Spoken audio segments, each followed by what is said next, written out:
Good morning, good afternoon, and good evening, everyone joining us from different parts of the world. I'm Riyaj Gupta, coordinator of the Dynamic Coalition on Gaming for Purpose and the community lead at AI Square Studios. I'm really excited about today's session on gaming and gamification and its cross-sector applications and impact. We have an amazing panel ahead, and I want to take a few minutes to set the stage for our conversation.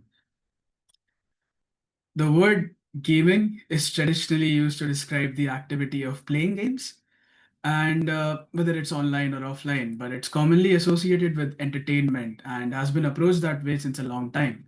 But that needs to change. Here's a fun fact: the average age of gamers globally is 33. At 22, I'm actually bringing that average down. And this indicates that gaming and games are not just meant for the youth, they're enjoyed by people in all stages of their lives. So many working professionals face stress and burnout and in their daily lives, and many of them turn to gaming as an escape after a long, tiring day. This is a fact. Many athletes and working professionals say that gaming helps them cool down after a tiring day. And I also want to point out that gaming at a high level has two key stakeholders, one being the game development companies and studios and gamers themselves. I think each of us relates to gaming and games in our own unique way. And I wanted to understand what hardcore gamers really think about gaming. So I went to Reddit and asked a simple question across multiple communities, actually. I said, what do games mean to you? How have they helped you? In short, how do you think games have been more than just fun? And I was so happy to see such a wide range of diverse experiences with so many different games. Each gamer had their own story of why a particular game was so close to them. Now, I'll touch upon a few stories now, but I want to include all responses in the report that we draft after this webinar. And I believe some of them who responded to us on Reddit are actually in the audience today. So I want to take a moment to welcome all of you here. Um, People shared how games helped them in unexpected ways, getting through depression, grief, and even chronic illnesses. Some talked about games like Skyrim or the Outer Wilds that became kind of a therapy to them. Some mentioned how games helped them stay connected during the pandemic. Now, games also help with strategy, management, or even defense for that matter, because players are constantly thinking about how to win, especially when a game requires strategic thinking to beat through levels. Now, one great example was also from Reddit, where a person mentioned that Dark Souls, one of the toughest games out there, helped them push through the frustration and stress they were facing in their life. Now, all of this made my belief stronger that while gaming is definitely a source of entertainment, it's also something much more than that. And that's something we should all keep in mind as we shape conversations around the future of gaming. And that said, I also want to mention that not all feedback was positive. Some people, especially educators, said that gamification can add more work instead of helping, particularly when the design doesn't align with the real goal. So, what that means is in classrooms, teachers would face more tasks added to gamify their lessons instead of solving the core challenge they had at hand of learning. So, keeping all of this in mind, the good, the critical, and the hopeful, I'd like to now pass it over to our amazing panel who will share their own perspectives on gaming and gamification and the effect they have on people around us across sectors and industries. So I would like to start with Professor Emil, who is an adjunct professor at the School of Education at the University of Brazil, where he coordinates as the UNESCO Chair in Open Education and Technologies for the Common Good. He is also an advisor to the Dynamic Coalition on Open Educational Resources, and he's here representing the DCOER.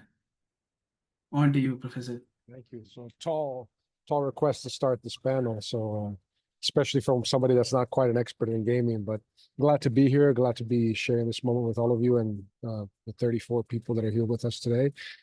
Can I share my screen? Is that acceptable? Just for a few minutes. So Absolutely. let me try to do that. So what I'll share very quickly is this perspective we have based on this open education policy game that we've drafted a second version last year, and it's been around for about 4 or 5 years now. It's a game we're kind of proud of because it's been played in many countries around the world with students from Tanzania to Brazil to Cuba, and it's played by people at governments and institutions to try to draft policies related to open education. And the idea behind the game is that open education policies can be quite dry. Education policies in general are quite dry, and just the policy landscape is not something that people associate with being fun and taking time together to do. So a game makes something that is quite dry and generally kind of boring and seen as bureaucratic and tries to transform it into something that gets people excited about starting the discussion. You know, eventually it will be boring because you have to sit down and write all this stuff, but it gets people to see that policy making and decision making can be fun if you do it together and if you engage in discussions and conflict, productive conflict, right? So the open education policy game, this is the manual that we use. So I'll just kind of go through just very few pages just to show how it works and what we've done. And the idea behind the game is that you start by thinking about what open education is. How do you advance something, principles of openness in your education policy? So if you're a government at the federal level, we played here in Brazil, for example, we try to get people to discuss what are their policies today and how could it be made more open in three specific areas. So could it be more technically open, legally open, and pedagogically in terms of practices? Could it be more open? So we have these three sort of focuses that we have in the game. We get people to agree on what open education is as a starter, so we have this first card where they have to agree on what open education means and what the goals are. And then they go through a lot of challenge cards and they have to define whether they actually do these kinds of things in their organization or not. So one example of a card here is we store educational resources in the digital repository. And we have about 20 or 30 of these cards that kind of compose the landscape of what we think a good open education policy should be. And we ask people to tell us if they think they do that or if they don't. And they have to discuss in their groups and see if they do it, how they do it. And normally what seems to be something that will last about 1 or 2 minutes ends up lasting 15 or 20 minutes of discussion when people try to define what is a digital repository in the first place? Do they actually have it?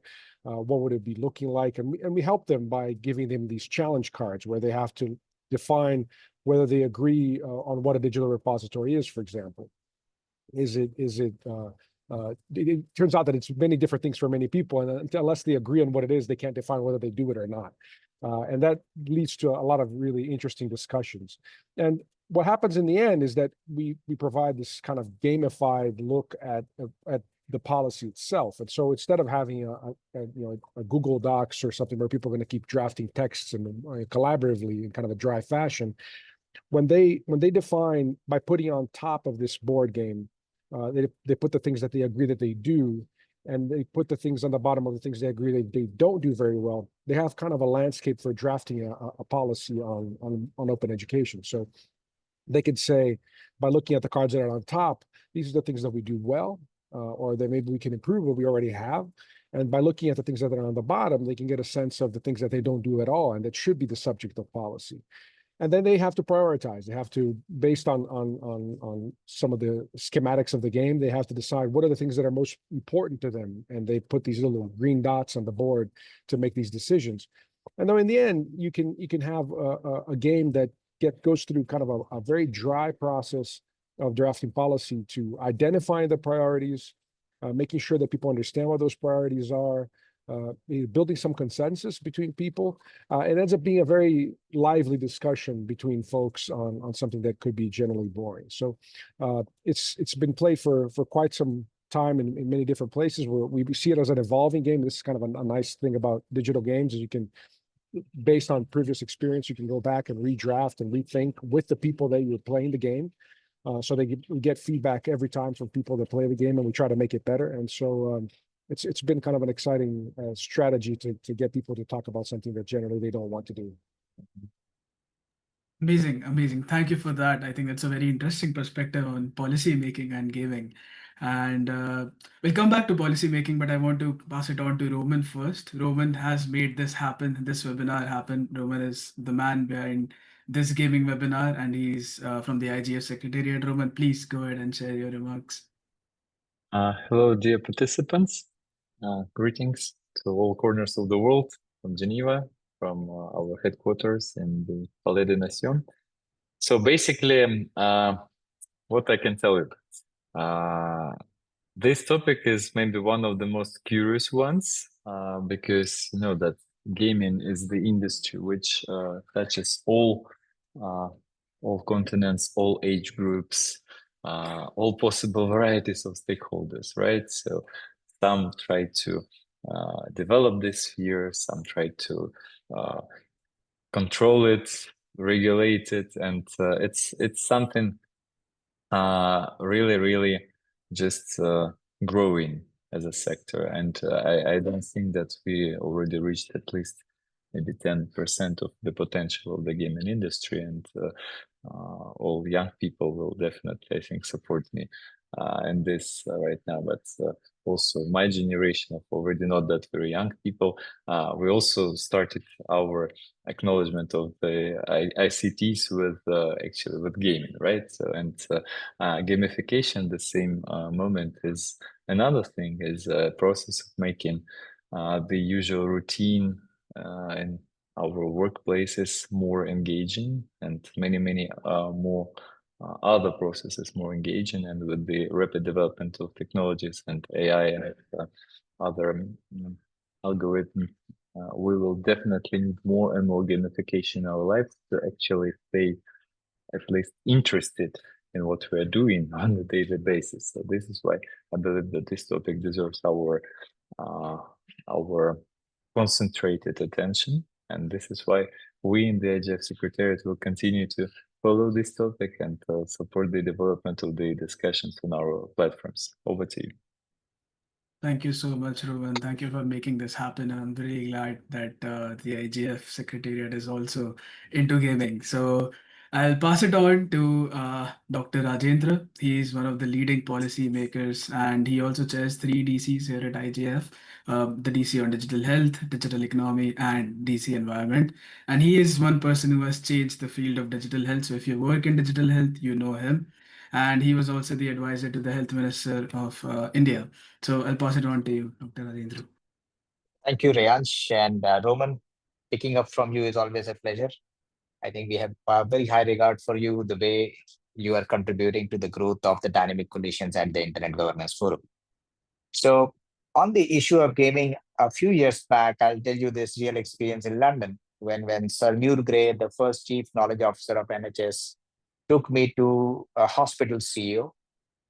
I said, Rajan, we are going into NHS CEO and we are going to talk about a very good topic. And I tell you, this is a very old story. This is not a new one. It's almost like 15 years back. And that's the time when he introduced me to gaming for management. He said, you know what, helping Simpson build games to help doctors learn management in hospitals. And that was my first, I would say, um, a sense of shock. Working in healthcare, I didn't realize gaming had a role for teaching management to doctors. Well, it took me some years to sink in. And, as we get to meet people like Rayansh, who has made a statement in the IGF meeting that gaming is a universal language. And my very dear friend, Daniel Kaufman, whom we look up to for gaming, is also on the panel. The other thing is a global leader who I worked with is Bakul Patel, the former chief of US FDA for digital health. A very interesting way how gaming has flipped. In 2018, World Health Organization listed gaming as a mental disorder as per ICD, International Classification of Diseases. 2 years later, US FDA approved gaming for treating a disorder. And I keep quoting this always, that a disorder is used to treating a disorder. And as the world evolves, as we change, in the Academy of Digital Health Sciences I run, our entire assessment is based on very fundamental gaming, the quiz. That also is a game. When you look at a lecture, when you go through a study material, you go and attempt a quiz, is actually a gamifying way of teaching you, but a very basic one, the puzzles. But let me get to the advanced stage of how gaming is helping healthcare. So, remission as a game is used to teach people about cancer, how it spreads, how it works in a gamifying manner. And if I go a little beyond, I mean, all of us have still not forgotten Pokemon Go, a game which was about, prodding people in, kind of, I'll not say incentivizing, but maybe tricking them towards walking more and more, doing healthy things. It had its own nuances. But then a lot of things are used in health in gaming. And what started as something that we were like skeptical about is become very integral now, right? From education to management to health to cognitive training, it has therapeutic value. So the last thing I would say to stop here, gaming for me in health is therapeutic. So it has moved from being, I would say that in some stage, and I keep chatting with Riansh on that maybe we are undermining the importance of gaming by calling it gaming. For me, it is in a way an extension of digital therapeutics, what I call the DTX. But I'll stop here and I would look forward to hear from other people and then maybe come in for an intervention later if I'm asked to. Thank you so much for the opportunity. Thank you. Thank you, Dr. Rajendra, for that very interesting insights into healthcare and seeing gaming as a therapy instead of just gaming. And with that, I want to move to Dr. Kaufman. Dr. Kaufman is the author of The Gamer's Journey. He's exploring how gamers can view their favorite stories as modern mythology for guiding their lives through each life stage. He is also an associate professor, director of gaming services at Kindbridge Behavioral Health, and he's also a Twitch and a YouTube partner on his Gameology channels. And he's representing Dynamic Collision on Gaming for Purpose, and it's an honor to have you here. Please go ahead. Yes, thank you, Riyash, for having me. I am here as a lifelong academic, but I'm also here because long before I decided I was an academic, I was already a lifelong gamer. And I grew up with video games. I first played the Nintendo Entertainment System at 4 years old. I was playing Super Mario Brothers and Duck Hunt, and I wanted to be exceptional at Mario, so I would never have to pass the controller.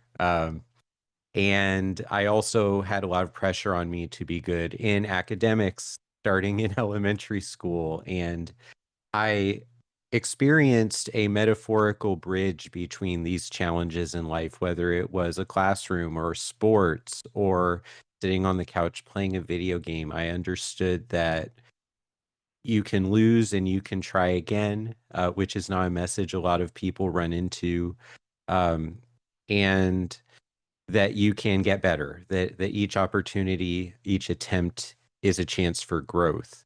And eventually I became a licensed mental health counselor years and years later with all of this knowledge about how video games became that strategy for achieving things and being resilient and not giving up in life.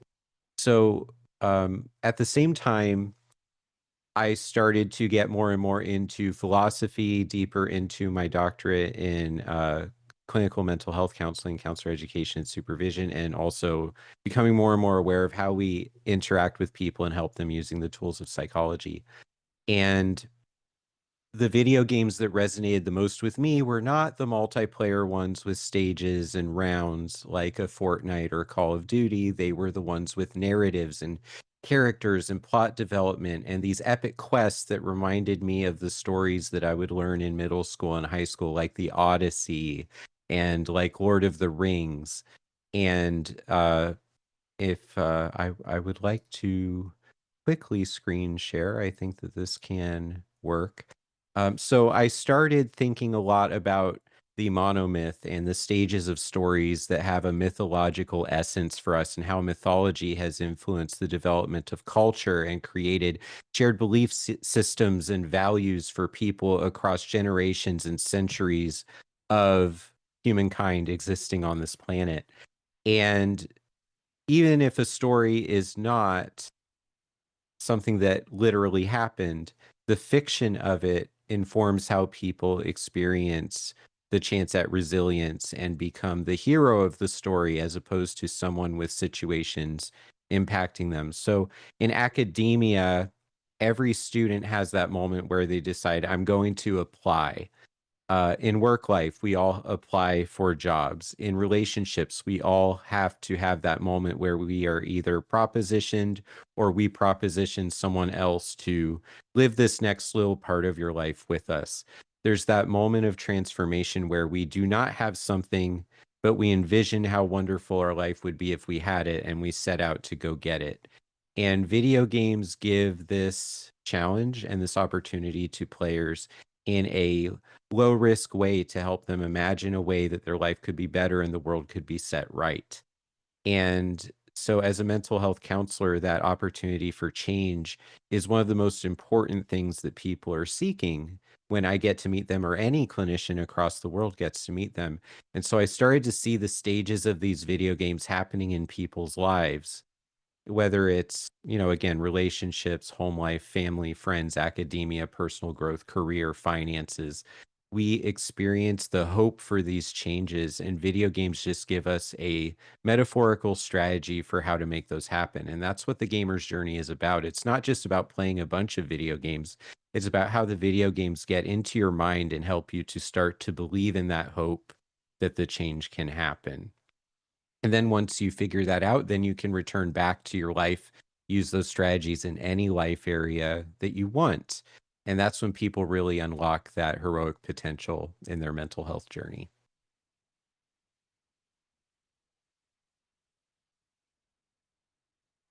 Thank you so much. I think that's a very interesting perspective, and yeah, I'll move on to Mr. Jakil.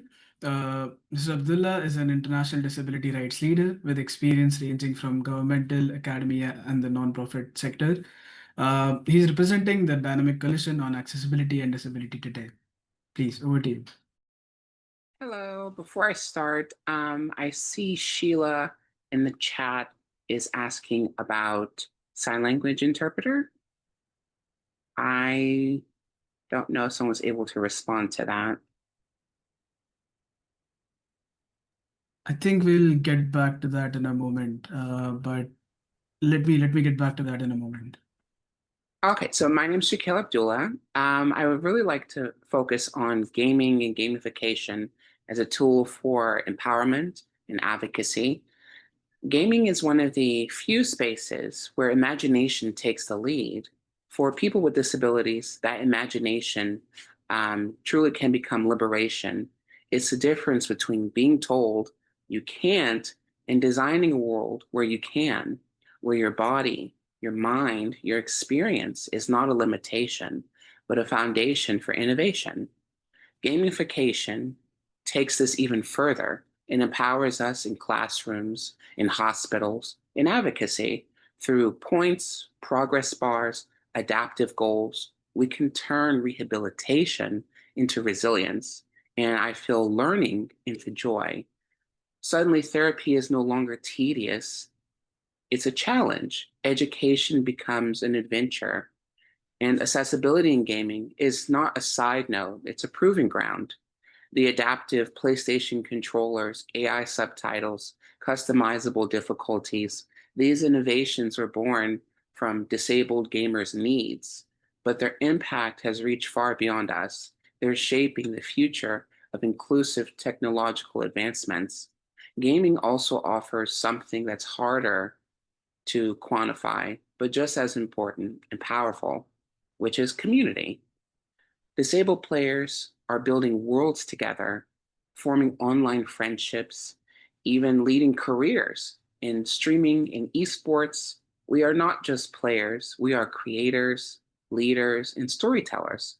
So the next time someone tells you gaming is just a distraction, I truly invite you to see it differently. For us, gaming isn't an escape, it's a reclaiming. It's not about avoiding the world, it's about rebuilding it. One level, one quest, one barrier broken at a time. Thank you. That was amazing. Thank you so much for sharing that. And with that, I would like to move to Martin Fisher. He is representing the DC Children's Right in the Digital Environment. Martin is a policy manager for media and digital policy at the German Children's Fund. His background is in media and game education, and he's also a member of the German Age Rating Board for video games. Please, Martin, over to you. Thank you for the invitation, and I'm glad to see gaming taking such a central stage also at the IGF. As a children's rights activist or organization, of course, our focus is very much on the rights of the child. In the children's rights, we find in Article 31 the right to play, which should really take a center stage here.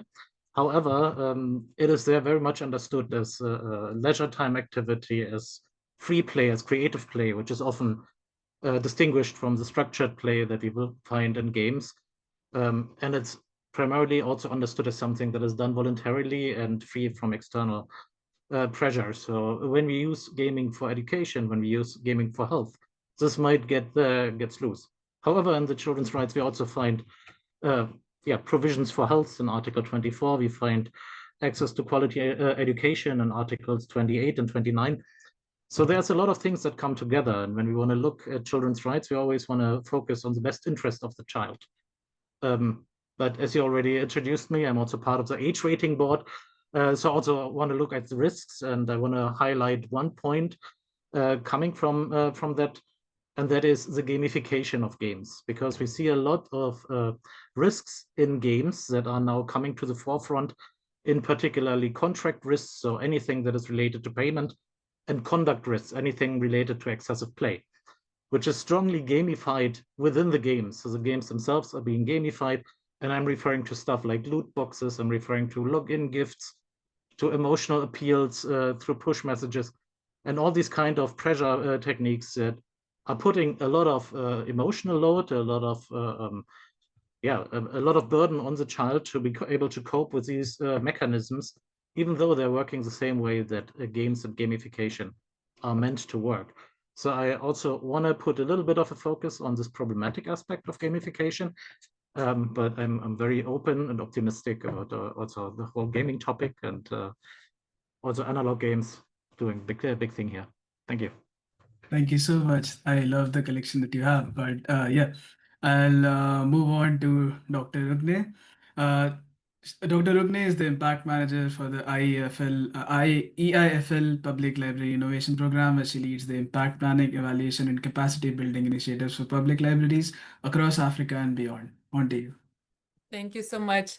So you hear that I represent field of public libraries, and if you are surprised now, don't feel strange about it, because my son, when I told him yesterday that I will be speaking on gaming webinar, he said, "What can you say about gaming? You have no idea about it."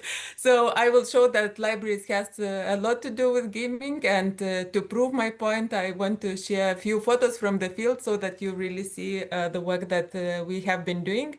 So just a second, I'll share my my screen. Okay. So I'm here on behalf of IFL. We are NGO which works in developing and transition economic countries to expand access to knowledge.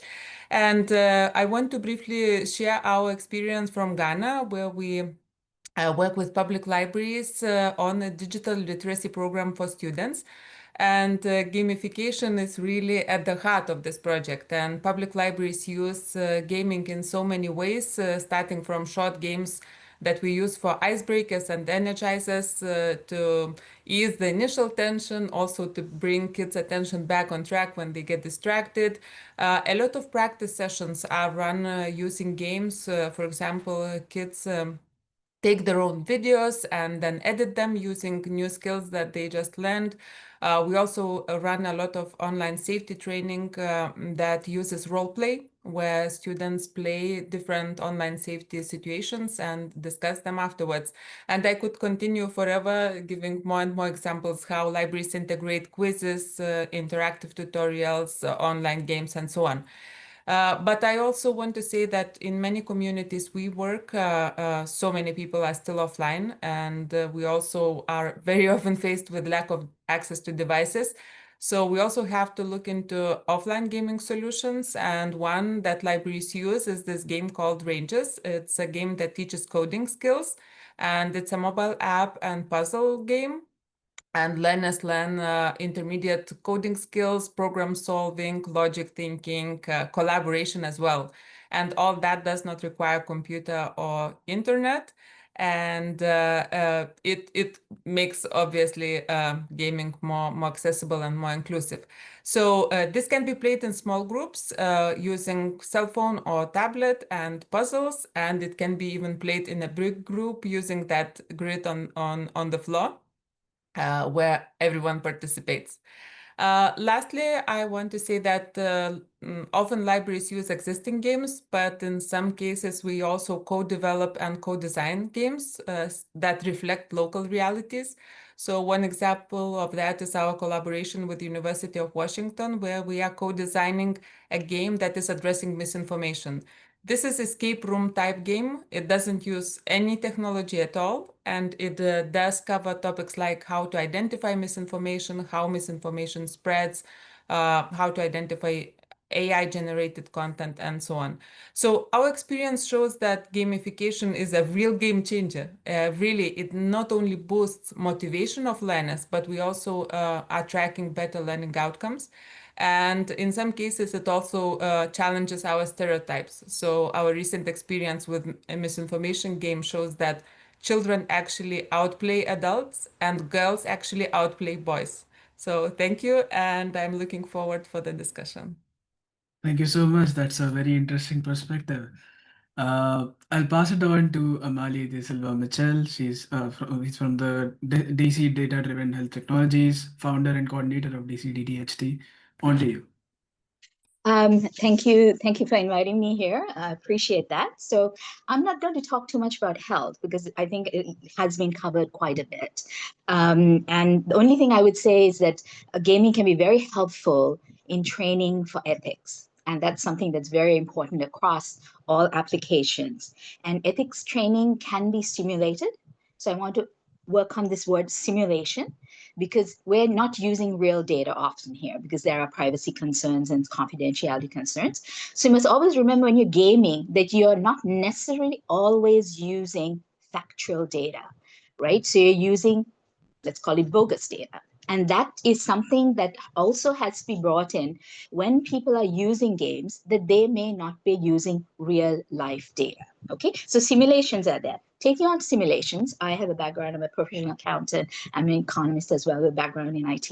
And I actually started my career in the gaming industry as well. And I was a president of a nonprofit internet service provider.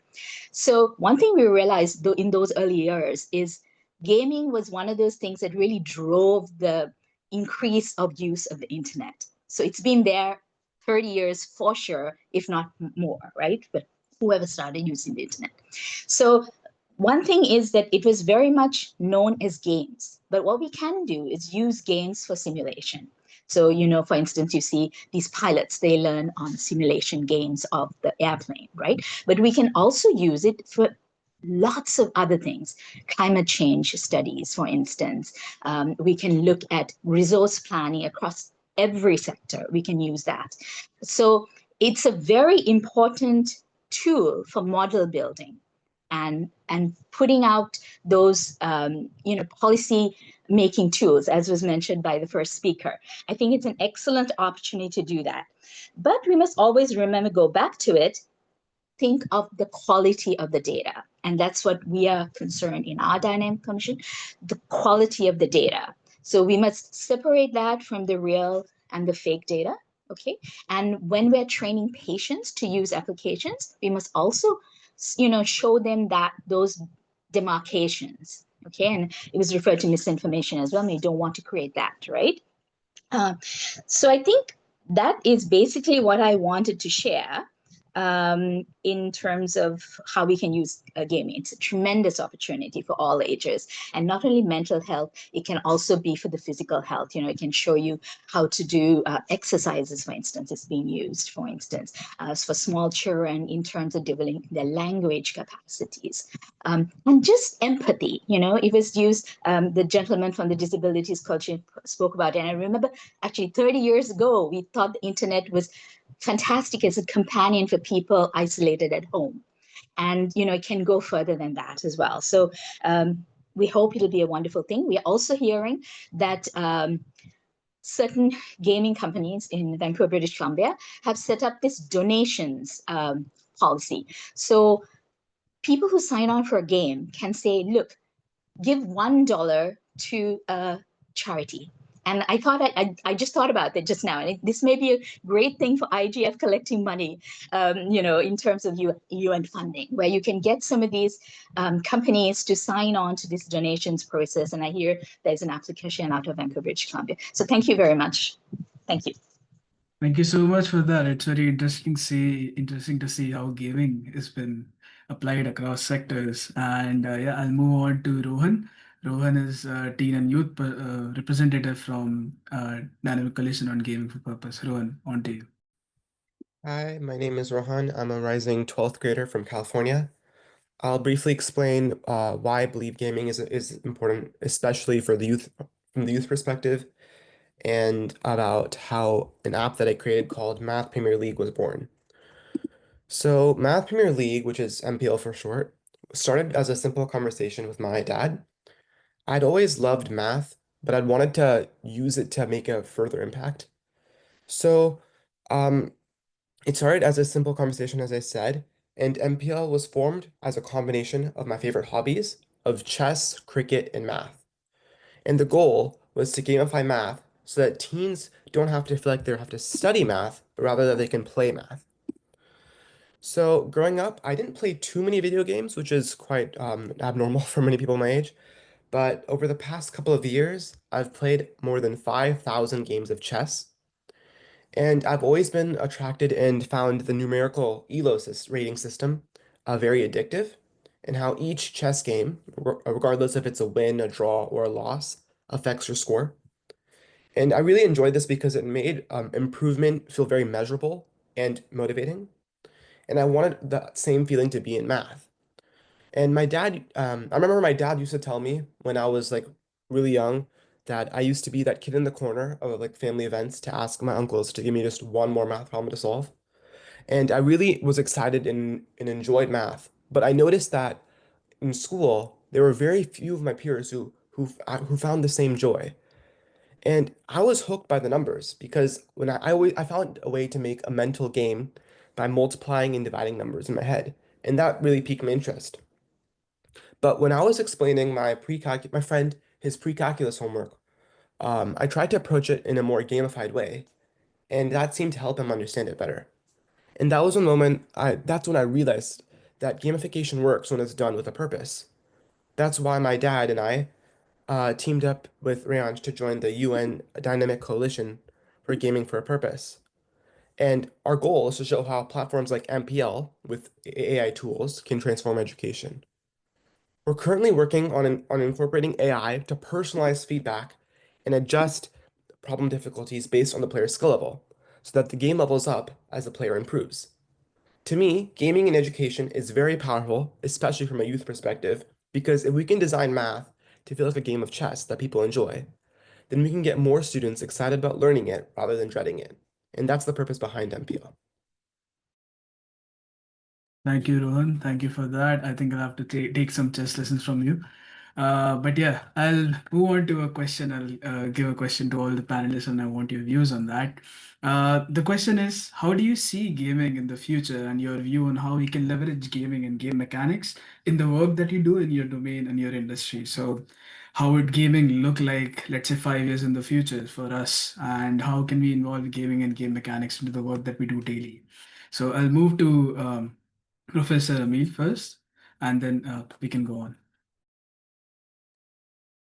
Well, I mean, look at the examples that we see here. I think that the field of serious games has been around for quite some time. I mean, thinking about games as something that is beyond just entertainment, but finding the equilibrium between what is educationally valid and has an actual goal of educating and equilibrating that with the idea of entertainment has always been a challenge. And I think we find a lot of games that still don't know how to tread those two fields very nicely. I mean, either you have something that's incredibly entertaining but doesn't really educate, or you have things that are educating and can be really boring. And I think one of the biggest challenges still remains from when I first heard of the field maybe like 30 years ago is finding people that can do this well, to create game mechanics that balance these two things well. And I think that we see a lot of games with really well-intentioned people that really want to develop really great educational experiences, but that they don't engage with game designers to do their game development. And I think that that's a big mistake. I think there are a lot of people that are really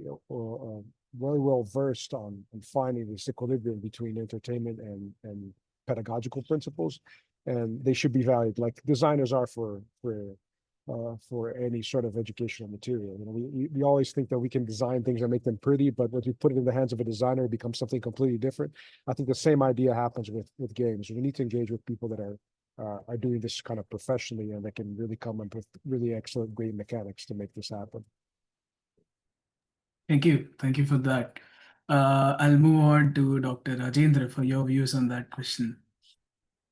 So it's interesting one, Rehansh. As I said, 15 years back, it was a shock for me to go and look at NHS using games for skilling doctors on management. Look at the way this has evolved from gaming on management to awareness about diseases, to at this time, I see integration of gaming and health. In fact, we are working on using gaming for teaching. I think we'll take this for awareness for health issues like remission does for cancer patients. I think even today, if I ask the panel if you can tell me the body parts, and what do they relate to, it'll be tough. But if it was a game, I can bet you no one needs to learn biology. You would start knowing it. I think this was brought on by one of our panelists. As long as we decide the frameworks of where we are going to use gaming and how, I see it's integrating across the value chain of healthcare and life sciences. Even for surgeries, when you do surgeries, I mean, you use VR. I mean, I don't see a place where you would not end up using gaming. Now, this has to come as a specialization, and I think we are very lucky to have, at least I know Dr. Daniel Kaufman for a long time and his work that he has, amazing work he's doing all over the world, that, we need to get the right leaders. So, Riyash, where I would say that since you need this gaming purpose dynamic collision, what we need to do is build capacity. That is one of the biggest challenge. On one side, you can have a lot of solutions, but you need to train people on gaming and its applications. And I see in healthcare, right from prevention, I can actually use an AI tool, show you Rayansh as 35 at 65, and then prod you to take to healthier habits and build games around it from prevention to treatment. And gaming is a therapy, as I said, for cognitive treatment. So gaming is already being used and scientifically proven. I mean, the only question is, I always say that if you build enough capacity, the offtake increases because there is always need, but not much demand. And the bridge between that is capacity at all levels. So I stop here and I'll be happy to, take any questions further. I see a lot of interesting things on the discussion also happening. Thank you so much. Thank you. Thank you for that. And I think that's a very good takeaway from one of the takeaways from the session is to build capacity. The need is there, but we need to bridge the gap between the need and the demand. Perfect. With that, I'll move to Dr. Daniel Kaufman. Please share your views on this and would love to know what you think about it. Yes. So in the mental health space, one of the approaches that I've become a voice for, we call it geek therapy affectionately. And it's the idea that you use geek properties and fandoms, whether it's movies, TVs, books, anime, video games, or tabletop role-playing games as the central mechanism for essentially what play therapy has been for psychology for decades. The idea that children specifically are encouraged developmentally to play as a primary method for growing and learning how to act on their environment. That scientific process of testing your hypotheses, seeing the data, and then improving your approach for the next problem experience is a key part of problem solving that builds through childhood, adolescence, and into adulthood. It's a key indicator for whether a person will be successful in academic, vocational, relationship, and other settings. And we test these over and over in a much more stress-free way in video games than we do in academic settings or even in our mental health therapeutic settings. And so encouraging people to convert the key issue they're facing today into something that they can play and game with. It lowers that perfectionistic barrier that people are constantly running from or in fear of, that they have to do well, and if they don't come up successful the first try, there's something deficient about them. That hurts our self-esteem and ruins our mental health. Even as a grad school professor, one of the key pieces of feedback I give to at least one person every day is perfectionism is your enemy here, that getting a 98% on some kind of test, quiz, exam, or research paper is just as good as getting a 100%. Getting a 95 is fine. Getting an 85 is fine. It's just points. The question is your competence, and do you feel comfortable as a learner of this information to one day use this knowledge in your practice? And video games test this by letting people fail, encouraging them to fail upward, and seeing losing and setback as part of the process of growth and ultimately success and achievement. Not everything that we do in life needs to be accomplished on the first try in order for our time spent on it to be worthwhile. And yet we have things like standardized testing and state regulated tests and things of this nature, professional licensure exams, where people spend a lot of money and spend a lot of time and maybe do not succeed the first try. And then they question, did I waste all the years of my life I dedicated to this craft? And if you look at it like a video game, it's just a loss. It's just a setback. It's just a non-success. I don't even like calling them failures because that word triggers perfectionism in so many people. So it's a non-success. Just like when Elden Ring says, you died, you see it every 20 seconds sometimes, and you keep going.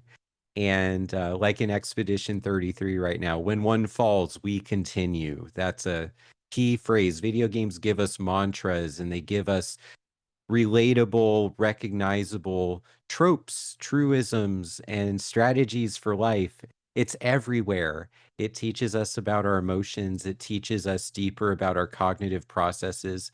And so many people let those strategies just stay when their hands on a controller or a mouse and keyboard. And in geek therapy and my approach with the gamer's journey and everything I write, every video I make, the goal is don't leave that strategy inside your mind when you have a controller. Use it everywhere, and just have self-compassion and be patient and see what will happen. As a child, I had to do my first PowerPoint presentation to convince my very sheltered parents to let me play Pokemon, and that they're not all demons, and I'm not going to become a demon worshiper when I pick Charmander. And then 20 years after that PowerPoint presentation, they did let me play Pokemon, by the way. And I wrote a chapter in the psychology of Pokemon. You have no idea what is going to happen if you let video games unlock your strategy for life. And even if you don't write a chapter in a book, you still were able to have fun. And sometimes that's the most powerful therapeutic thing you can do in a moment. Thank you. Thank you so much for that. And I 100% agree that games have lessons outside of these games itself. And this was an example raised by one of the people on Reddit as well. They said that Dark Souls taught them resilience and helped them go from their personal life to actually growing and seeing it as a game and just a setback on a game and then just trying it again. And yeah, thank you for that. I'll pass it on to Mr. Jakil for your comments on this question. Thank you.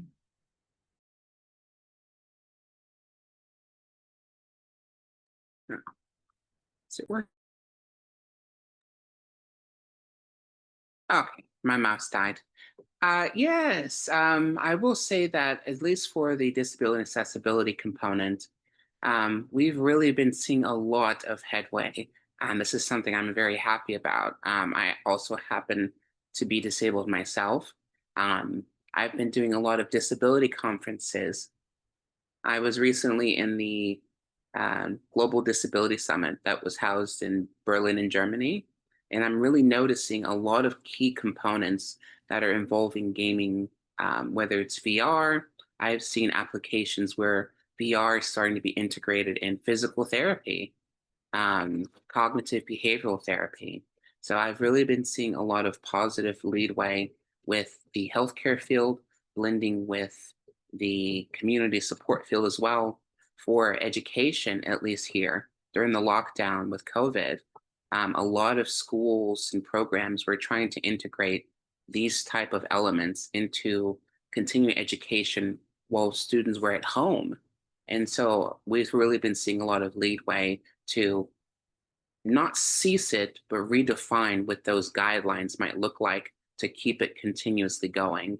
And so this is also an important question when dealing with legislators. I do a lot of legislative work to make sure we're integrating these type of conversations to actually have key components on the books to also continue this. Because anything that has funding ties to it, we want to make sure that it's governmental recognized, so that way the nonprofit sector can really benefit and help push those in the community that are needed as well.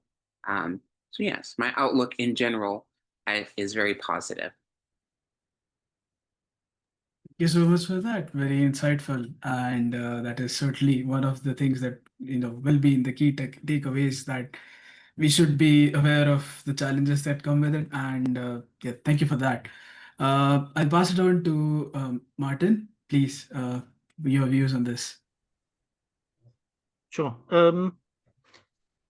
I would say there's a bunch of conflicting tendencies when we look at the games. When I look forward, just looking a bit back, I think we got a much clearer understanding how kids play during the pandemic, at least in Germany. That changed a lot in how we understood games, how children are using them. And one massive aspect was social gaming, that games are social spaces, was news to a lot of people that were not super into the gaming sphere before. And there were some very fascinating situations happening, like kids that played 10 to 15 hours of Fortnite per week and didn't know the controls of the game because they only spent the time in the lobby. So I think understanding games as a social playground will be going more and more into the foreground, because I think that is something that where we also see a divide between the generations. Me, myself, I used to play MMORPGs. So that is, we had this understanding, but for most people, it's more of a solitary activity, while kids nowadays very much multiplayer forward, or at least social forward. Another aspect is that, especially with the younger kids, most games that they access are free to play. And free to play is a model that brings a lot of risks, because a lot of the risks they come from the monetization to monetize such a free to play game. The attitudes that I see from kids is that they jump from game to game as soon as the pay barrier kicks in. But it definitely changes the attitudes towards games, expectations towards games. And I think at some point there needs to be kind of a negotiation kind of between the player base and the developers, and what direction it's going. Because making games bigger to make it a social experience doesn't work for a lot of developers. While for the players, a lot of these mechanisms to monetize are very unsatisfying. So we will see where this goes. I can also see in Germany, we try a lot of programs to give access to kids to games that have an educational value. We work a lot with libraries to disseminate these games.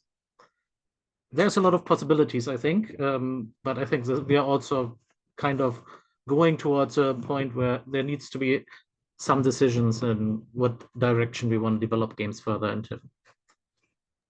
Thank you for that. Thank you.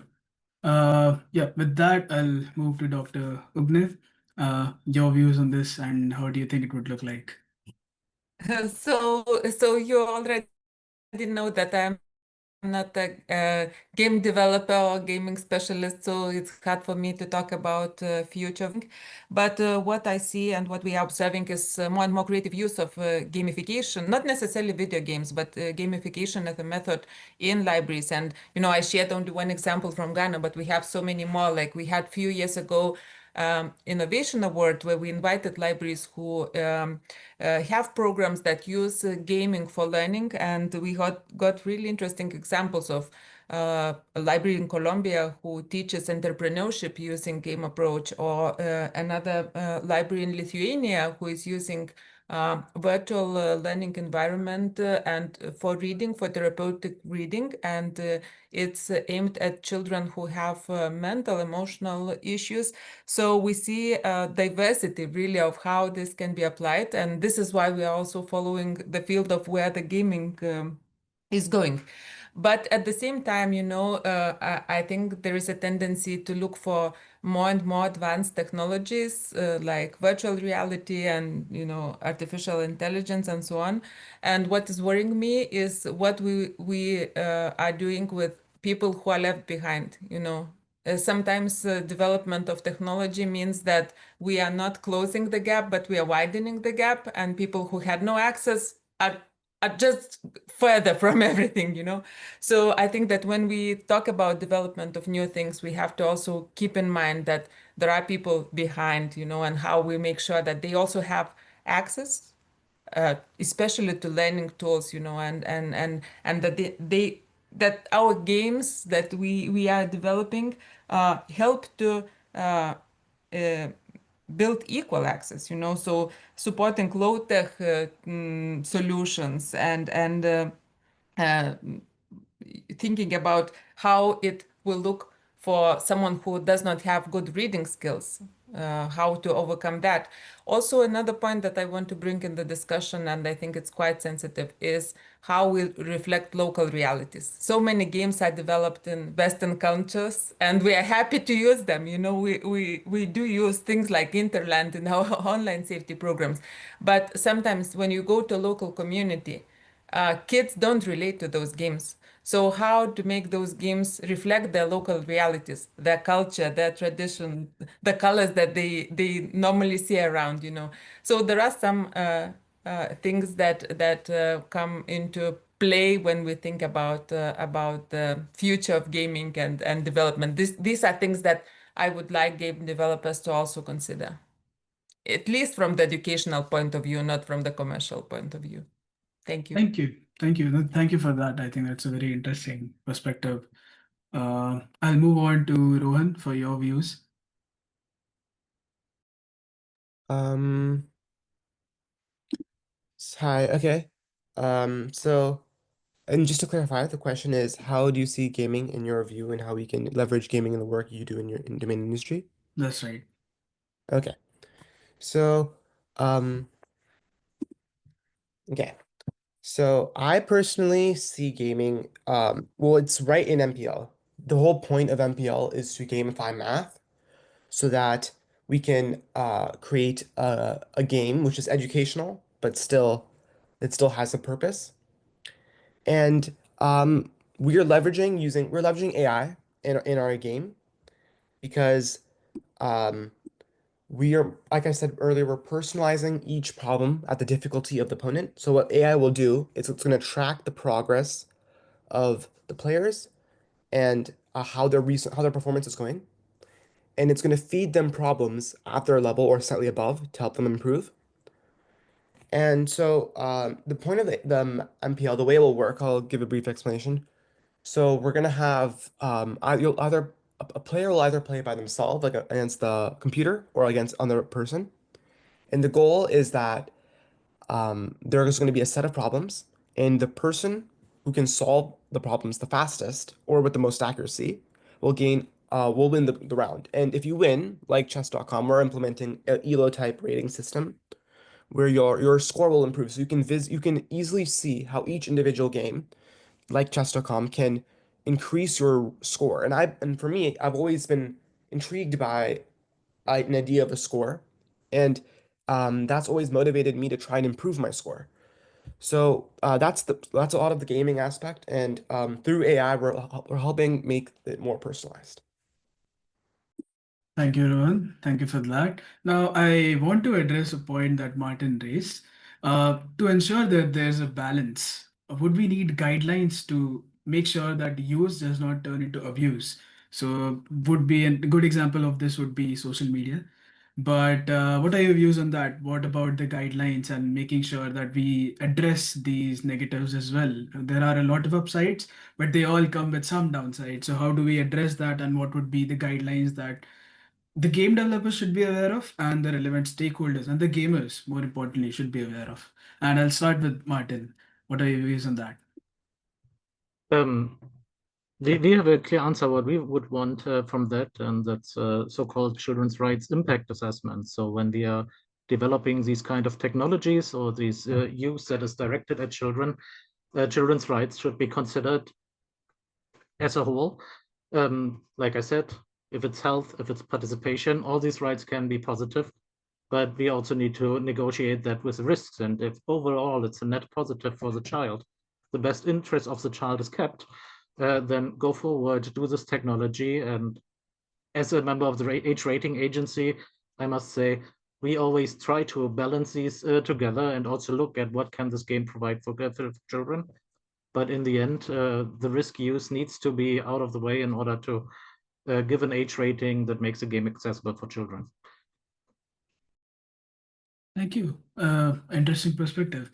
I'll move on to Dr. Daniel Kaufman, and I also want you to help me with some of the scientific evidences behind this. So, how do you think guidelines would help, considering the science behind games as well? Some guidelines that need to be addressed in terms of gamers gaming, and to make sure we address the downsides to gaming and gamification. I think one of the central areas that need to be paid attention to is any gamification of spending habits and patterns of gamifying that monetized element. So for example, Fortnite is a free game. It has so many players. It leads every console and device really just for years and years.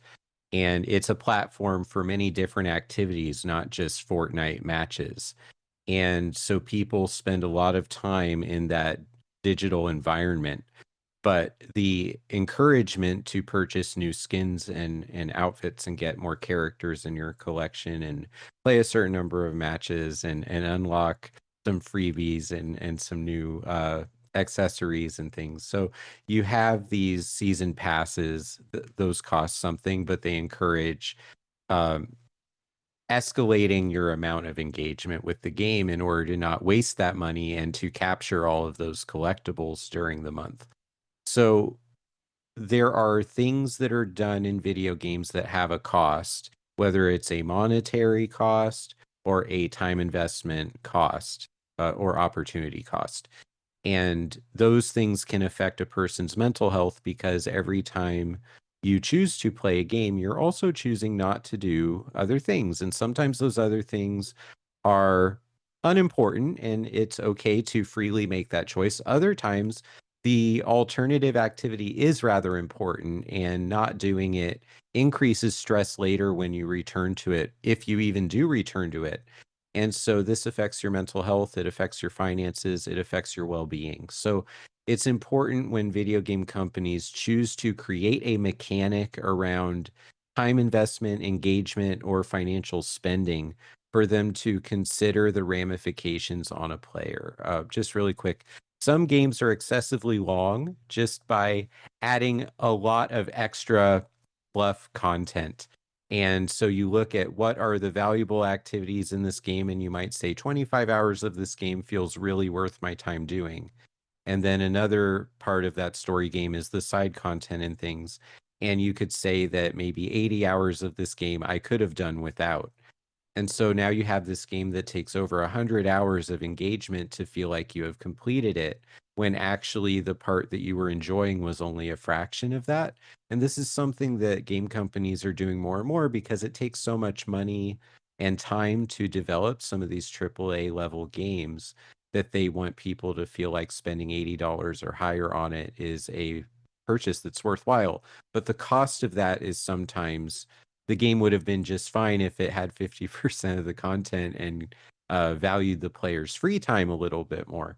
So there's games that are persistent, meaning they never end, like a Fortnite or Call of Duty or a Street Fighter, League of Legends, and then or MMORPGs.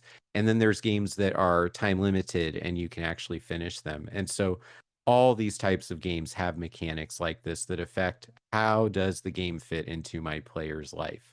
I think that's something that needs to be considered so that people can play and can enjoy, but their mental health is considered and can stay preserved even if they become passionate about the game they chose. Thank you. Thank you for that. I think that covers a very important point that there needs to be a balance between gaming and just endlessly gaming. And I had this rule that I wouldn't play Fortnite for more than 2 hours. I followed it most of the times, but there were times when I used to play the whole night. But there needs to be a balance when you start playing games. I completely agree to that. And with that, I want to move to Dr. Rajendra. What are your perspectives on that? Yeah, Riyash, as I said that initially gaming was a mental health disorder in ICD-11 and it became treatment for a disorder in 2020, just in 2 years' time. I hope it will not get reversed because of the abuse, a kind of lack of guidelines. See, normally, I mean, as you know, the average age of gaming is above 30. So that means mature people play games as well, and more of them. So I would strongly think, and I think it's finally up to your dynamic coalition on gaming and leaders like Dr. Kaufman and Martin and others to take care of. Should we classify games? That one thing that we have to look at, as a body, as a regulator, that I mean it's more about self-regulation for the industry than regulation coming from the government. I think I hate more involvement of the government in everything. I think self-regulation is more important. I mean, as a dynamic coalition that you run at IGF, which is a neutral multi-stakeholder body on internet issues, should we think about classifying games, educational, mental health, physical well-being, and I think it will eventually become specialization as well, medical education, history, maths, as Rohan is talking. So at some stage, we should think about classifying games into categories. That's one. Second is if you classify them, then you also have to give them either a rating or a ranking that do they fall in the area of entertainment or edutainment, whatever you want to call them. If they're educational games, they will have a different rating. If they're entertainment, you will have a different rating. Then I think you can have a general guideline on how many hours or minutes you should spend in a day or a week. And then I think being a person who looks at health, I would say there has to be an antidote of that also. Like if you are like on the screen for an hour and a half, how many times you should take, how many seconds you should take off the screen and do some exercise, because I think excessive use of technologies is leading to back problems, posture problems, and eventually it will have mental health problems too. So I think in as much there are two sides of everything, good and bad. There is a very good side I see, but in absence of frameworks and guidelines, it could be the other way around. So I think all the leaders I see on this call are like at least having very much a passion about it. And I think as Martin said, the Article 31 that makes sure children have the right to play, but then rights also come with duties and also responsibilities. And since you don't define responsibilities and duties, only rights are not absolute. I think that should come with clear frameworks and guidelines. So I would strongly recommend that someone takes the onus of doing the heavy lifting and coming out with some, classification guidelines and eventually a framework, which I think governments would love to adopt. Thank you so much. Thank you for that. And quote that pops up in my mind from what you just said is with great power comes great responsibility. It's from Spider-Man.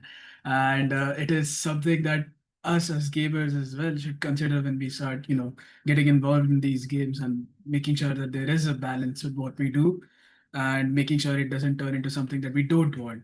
But thank you for that. I'll move on to Professor Amil for your thoughts on this.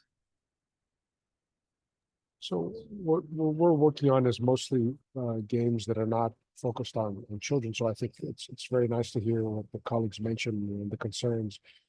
One of the things that I would add, and I'll do this very shortly, is I think it is really important for games, is that you don't overestimate how much people will invest in when they're playing games. I mean, games can get pretty emotional, conflicts can arise, even on things like discussing policy.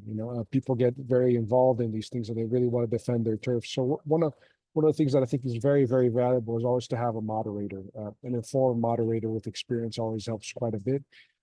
making sure that the dynamics play out nicely, that the rules are followed, that discussions can happen, so that we don't leave people with their own devices when they're playing these games, and let these conflicts arise, which deters from the objective of the game, which is to build communal thought, communal experience, not just achieving bigger points or winning something, but rather to build something together and then change the perspective of games as being just a competitive venue, but rather something that we do because we want to grow together.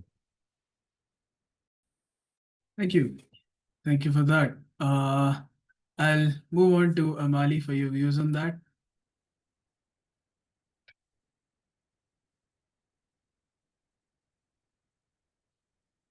Amali, can you hear me? I believe Amali put in the chat that they had to leave. Oh, okay. Okay. Sounds good. So let's move to you, Mr. Jakil, and your thoughts on that. As far as the disability component, accessibility is very important. There's a big issue with making sure there's not social withdrawal. The disability rights movement is very important. In America, we just celebrated the anniversary of the Americans with Disabilities Act. Internationally, we have the CRPD, which is the Convention of Rights of Persons with Disabilities. Making sure that community engagement physically is still important. Personally, I've been through major hip surgery when I was younger, where it does start to become where you're creating almost another identity through gaming, through gamification, where you start to social withdrawal.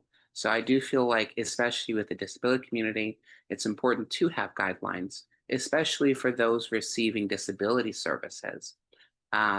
Oftentimes, at least with Medicaid and other programs, making sure there's coding available. So with anything with guidelines, we want to make sure that if a code doesn't exist for it, it can't be billed. And that's just general for the medical kind of community. So making sure we also engage with, again, medical professionals to stay involved in this conversation. But in general, guidelines is always important. Games have guidelines, we should too. Thank you. Thank you so much for that. And with that, I'll move to Rohan with your perspectives on the balance as a chess player as well. So this kind of reminds me of like the law of diminishing modular utility and how after a certain number of games or points, each further investment of time becomes less satisfying because the costs will outweigh the benefits.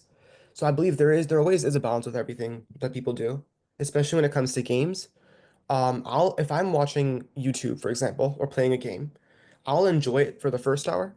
But if I'm watching it or playing a game for more than 3 hours in a row, I'll myself feel tired and um I'll have I will have a few mental issues in that moment, and I'll need to take a break. But I believe there should be we should have guidelines to not get to that point, but rather to, like, for example, Instagram, after an hour of usage, it gives you like a warning to perhaps close the app or take a break. However, this is very easily you can easily bypass this app just by just like swiping up. So I feel like we should do more of an effort to remind the users that they should take a break, perhaps every hour, hour and a half, because if we have them playing for too long, not only is it bad for them for their own mental health, but also uh, the engagement and also interest of the game would also go down. Thank you. Thank you for that, Rohan. And with that, I want to move to the questions in the chat.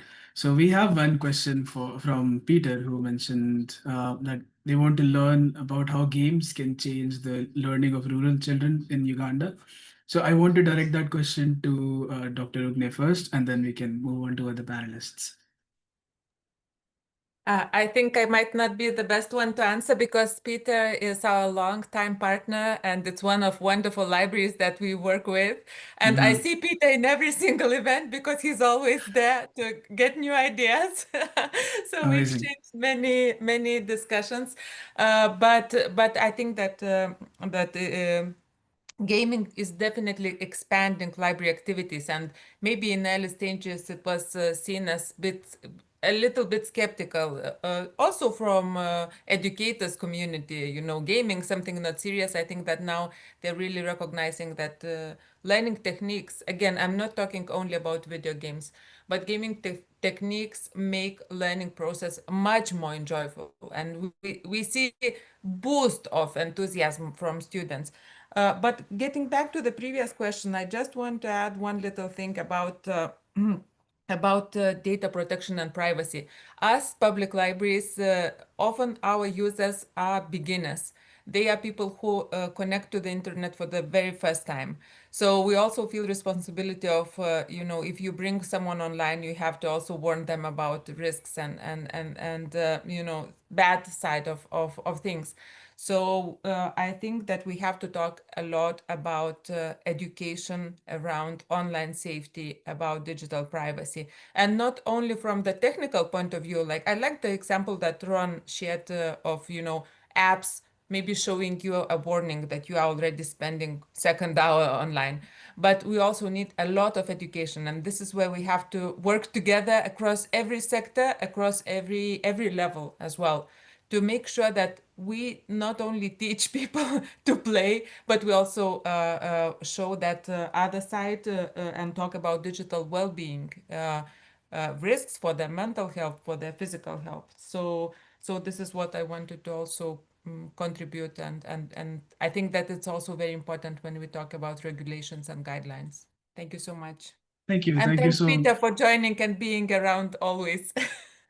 Thank you. Thank you. Thank you, Peter. And yeah, with that, I will also move to Martin's question in the chat. Martin, you're also on the panel. Do you want to go ahead and ask the panelists the question that you have?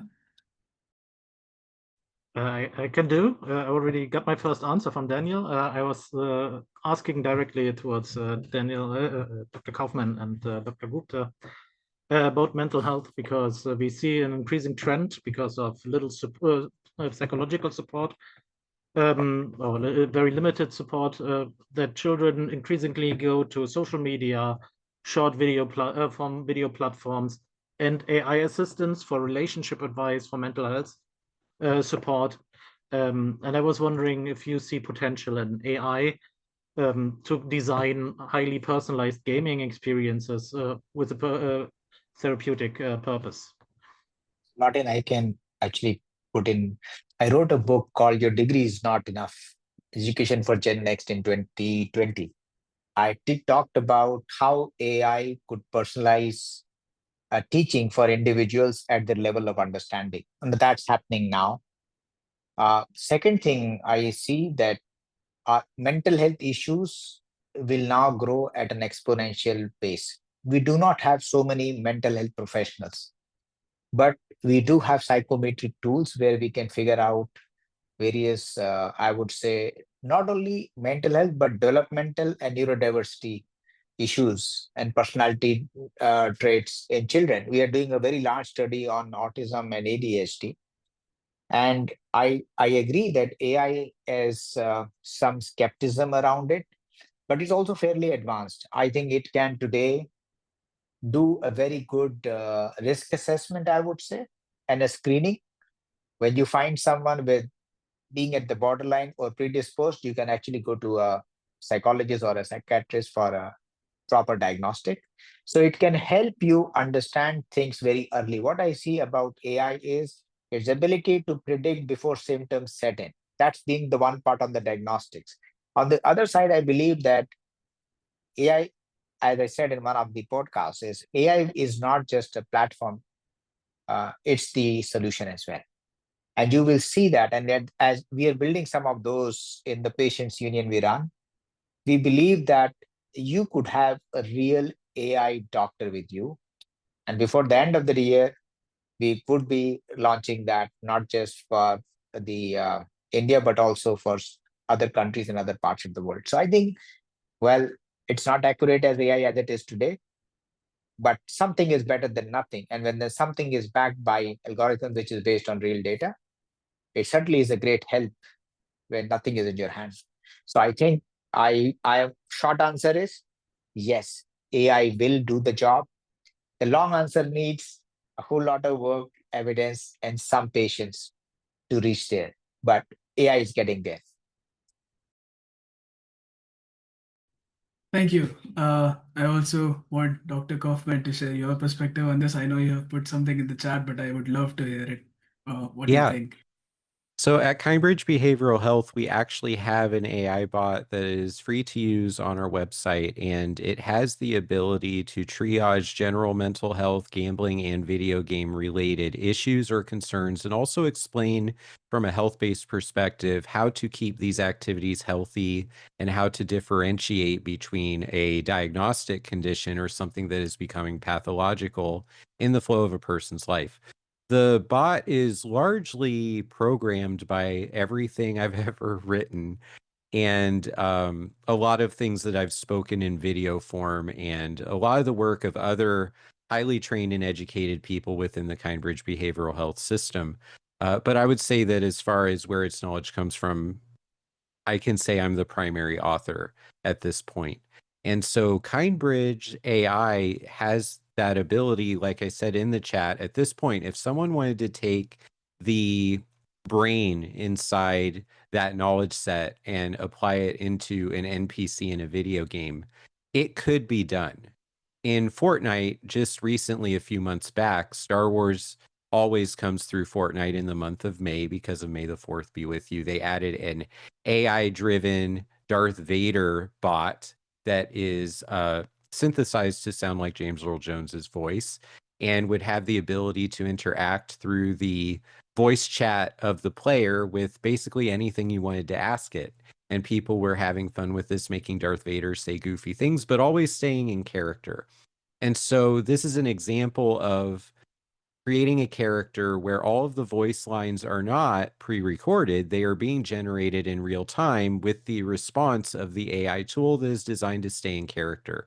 And so if we created a bot that has the ability to help in a mental health way and even help people register and enroll in a treatment session later that day, something like Kai or Kindbridge AI has the ability to do that. The question is, when will all of these technological advancements form a cross section with the game designers and the video game industry to where we see a reason to put these kinds of tools in, even if it's an AI in a microtransaction driven game that has the ability to say like, hey, you're spending a lot today, you sure?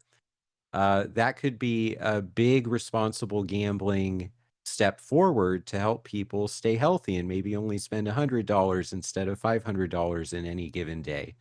So there's all kinds of applications for this. The opportunities are endless. We just have to have the right people involved with a desire to preserve that health aspect for the game player. Thank you. Thank you so much for that. And as we're nearing the end of this amazing webinar, I think it has been an incredible panel, always something new to learn. And as a gamer myself, I think I've learned a lot, and I'm very happy that we are having this discussion on gaming and its applications throughout the world and how people can, gain from it.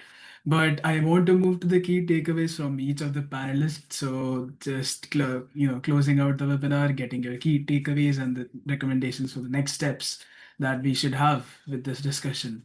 So I'll start with Professor Amin. I think, well, first, thank you for this exchange. It's been really great to see many different aspects of gaming in many different areas. I think for us, what we're really excited about in terms of gaming is to work within the open space to make and see many more of these games that are open, translatable, modifiable, incorporated in different contexts. So everything that we do is as part of the DC Coalition and Open Educational Resources is open and openly licensed, but also open source. And I think that this really gives the opportunity for games to become widespread and accommodate the needs of people in different corners of the world. And I hope to see that happen more in the future. Thank you. Thank you for joining us. I'll move to Dr. Rajendra. I think gaming is a great opportunity, but it should be denominated by responsibility. So both for gamers and for game developers. Thank you. I'll move to Dr. Daniel Kaufman. I think it's always important to look at the cost of what it takes to game, whether it's just time or whether it's finances or the impact on a relationship, and to see how the different ways the game is built is affecting you. There's the achievement, the socialization, the immersion aspects, and to understand what are you getting from your time in the game, and is that the desired goal? And if it is, there should be no problem. If there is not, there are resources that are available and lots of people now in the world today that want to help you navigate that. And it's just a function of knowing where those resources are and making sure the games are a healthy aspect of your life and not becoming something else. Thank you. Thank you so much for that. And moving to Mr. Jakil. Hello, can you restate it? I don't see it listed in the chat. So just your takeaways, key takeaways from this session, and what do you think should be the next steps as we go ahead in terms of gaming and its applications?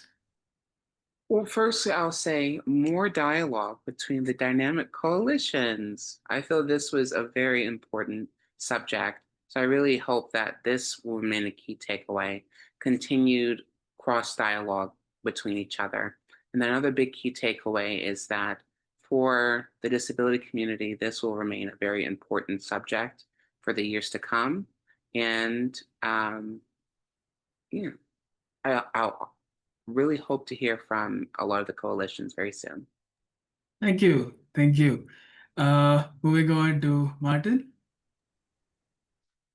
Yeah, games are important for the development of children, for their learning processes, and yeah, I'm looking forward to keep them as risk-free and available for children everywhere as possible.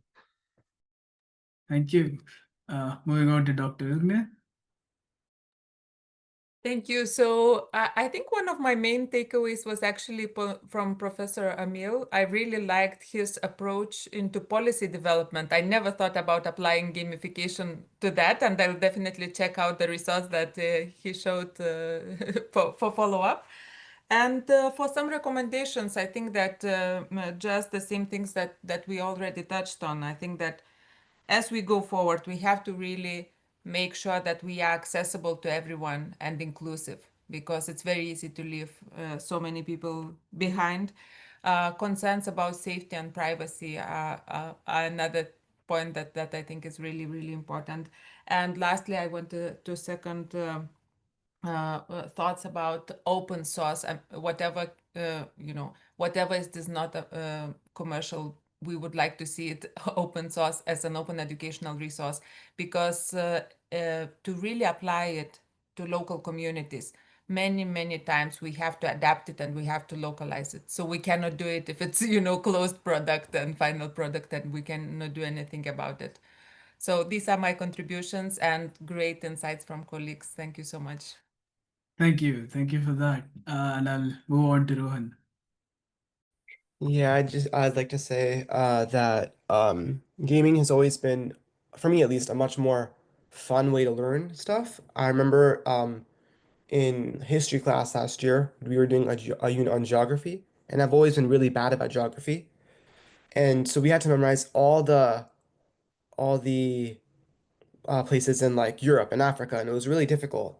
And we were being quizzed on it, but we found that like a game like Cetera.com, which which lets you look at the map and try and guess where the different places are, and even spelling them. So that like even so small things like gamification in that way is really helpful for learning. And this is in a field that I had no knowledge about at all.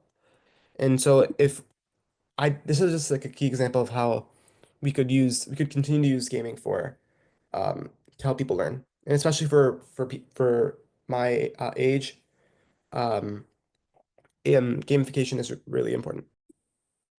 Thank you, Rohan. Thank you for that. And once again, I want to thank every one of the panelists for joining us here and all of us in the audience.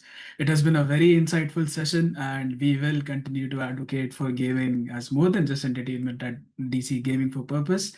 And in fact, we had one initiative that we started at DCG4P, which was gamifying activities, measuring engagement. Short is GAME. for measuring engagement in IGF itself amongst all our DCs. And Marcus here in the chat was also very supportive of that, and Roman as well. And we're very glad that we could start this and look at gamification as more than, just measuring engagement, more than just being a form of entertainment. And once again, thank you everyone for joining. I'm looking forward to having you in our future webinars as well. Thank you, Reyansh. Bye-bye. Thank you.